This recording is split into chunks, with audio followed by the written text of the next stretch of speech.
Hey guys, welcome back to Fix It Friday. So this week we're going to be working on the Neo Geo CD. So this is a CD-based console that SNK released in the 90s, and it's kind of a successor to the Neo Geo AES home console, which basically brought their MVS arcade system into the home, and it was a literal arcade port, and the games on that are pretty outstanding for the time period. So yeah, this is the CD-based version of the Neo Geo, and this particular version is the Frontloader version. So actually, if I go ahead and just hit the eject button, you'll see it just opens up like that. These are a little bit harder to come by, and nowadays there are all sorts of issues that you can have with the Neo Geo CD Frontloaders. For one, you know, the loading mechanism can go bad. The laser itself can crap out. These are just like harder to find, harder to work on, and if something goes wrong, it just takes longer to get them fixed. Not only that, the laser on all of the Neo Geo CDs is just really, really slow, so trying to get through load times when playing these games can be pretty painful. So thankfully, nowadays, there are options to bypass this optical drive in favor of a modern solid-state storage solution. So that's what we've got right here. So this is Furtek's Neo CD SD loader, and this is the Frontloader version. And so what this does is it goes into the console and allows you to play games from an SD card or from the CD slot using the original media. So that's really nice. You don't have any compromises here. And of course, if the laser ever fails, which eventually it's going to, it doesn't matter because you can still play games using this. All right, so let's go ahead and take this console apart, and we're going to get started with the install. All right, so the first order of business, as always, is taking the console apart. And as you can see, I can barely get this thing on camera just because of how large it is. So I'm going to go through this rather quickly because Furtek actually has a really nice guide explaining how to take this thing apart. And it doesn't really involve anything complex. It's really just a Phillips screwdriver and just being careful as you disassemble it so that when you unplug stuff, you don't damage anything. So yeah, I'm going to go through this rather quickly, and then we will be back with the motherboard.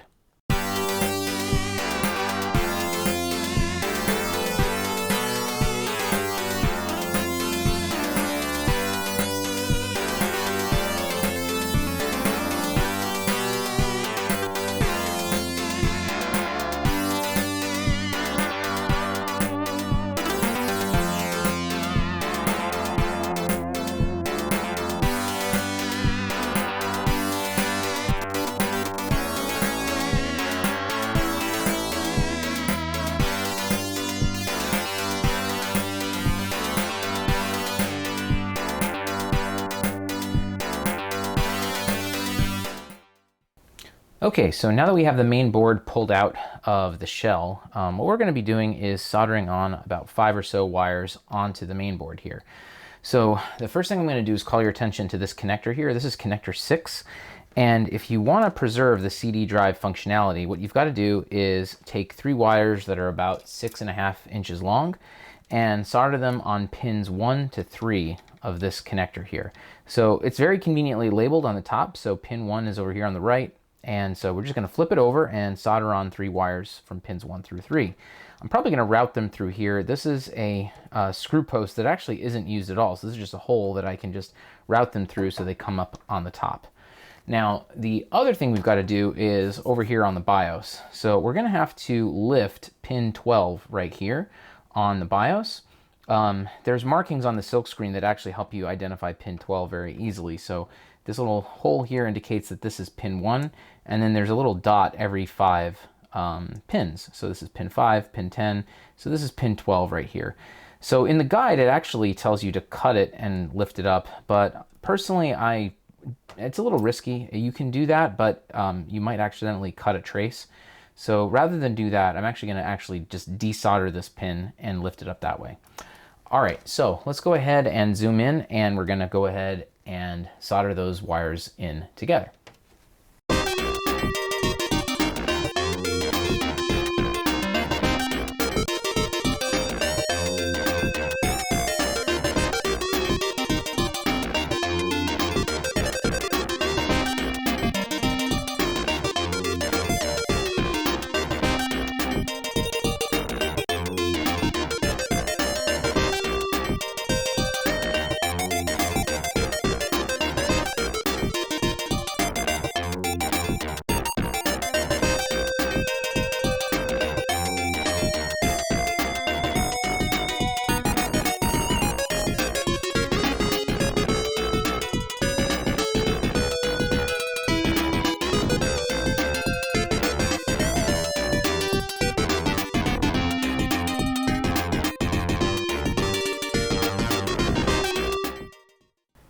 All right, so I have partially reassembled the front loader, and so the next step we're going to be doing is taking the Neo SD loader, putting it into its position, which is going to be right about here, and then we're going to be connecting these 3 wires over to the SD loader.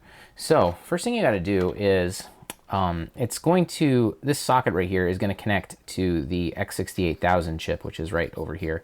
You'll notice that pin 1 is actually right here, and there's a little dot indicating that this is pin 1, and that has to match up with this little arrow right here on the PCB. So what you got to do is just line everything up, and it's actually quite snug. You really got to like push pretty hard into it. There we go. And yeah, I think now we are in place. All right, so next thing I got to do is I have to route this connector over here so that it goes into this position. So this is actually CN6. So we're gonna just cut this little zip tie here, and that should allow me to move it around where it needs to go.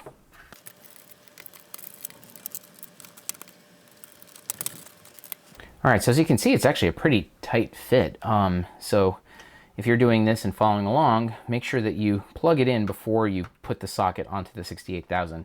You'll notice also that there's an orientation to this connector. So the brown wire needs to line up with this little arrow right here.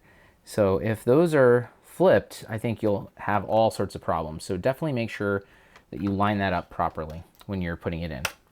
All right, so now that's all set, we're going to go ahead and solder the 5 wires that we've installed onto the SD loader. All right, so the first thing we're going to do is connect these 2 wires that are on the BIOS, and so they're going to go right over here to pads A and B. So the pad that is, or the wire rather, that's connected to the pad, it's actually going to go right here onto A.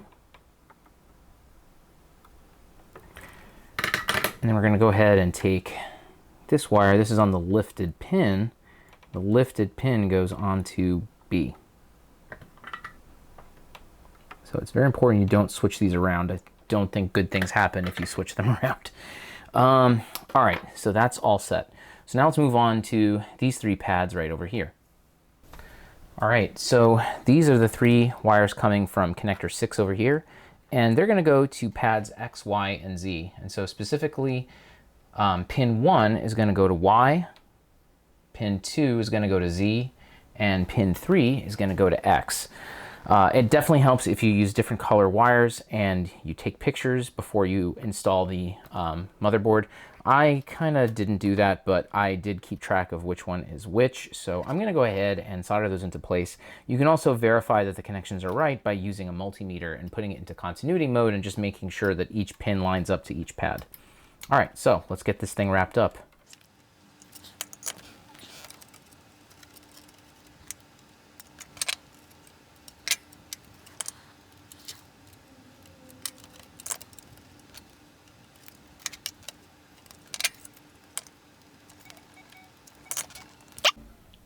Okay, so now that all the soldering is complete, we're just going to be installing this flex cable right here, and this is what's going to connect to the SD card extender, which is right over here. So you can see that the SD card kind of just lines up right here into this little socket, and the little extender just sits right here flush against the top of the case. Now, the pro about this is that you don't need to cut the shell at all. This is going to sit right here. It's not going to interfere with the CD loading mechanism. All of that has enough clearance for this. And there's plenty of room for this flex cable as well, so that's great. The downside is that you can't really access your SD card anymore once it's like this. It's basically, you know, the CD drive is really just in the way and you can't get to it, as far as I can tell anyhow. But yeah, I mean, honestly, you're not really going to need to once you've loaded this up with whatever games you want. Once it's all set, you kind of just set it and forget it. So anyhow, everything here is ready, and we can actually go ahead and do a test. I don't need to plug in the CD drive in order to do a test. So honestly, this makes it pretty easy to just troubleshoot my work and make sure everything is good. So I'm going to go ahead and power everything on, and let's go ahead and see if this thing works. Okay, so I have this extremely janky setup here for us to use. So I've got the top of the console just kind of hanging out here, and I need that because the power button has to be plugged in. So I've got that there. I still, of course, haven't assembled the CD drive, but like I said, I don't need that to do a test. I've got one game in here, and I've already gone ahead and updated the firmware to the latest version, so I do know it's working. So let me go ahead and just power this thing on and show you what it does.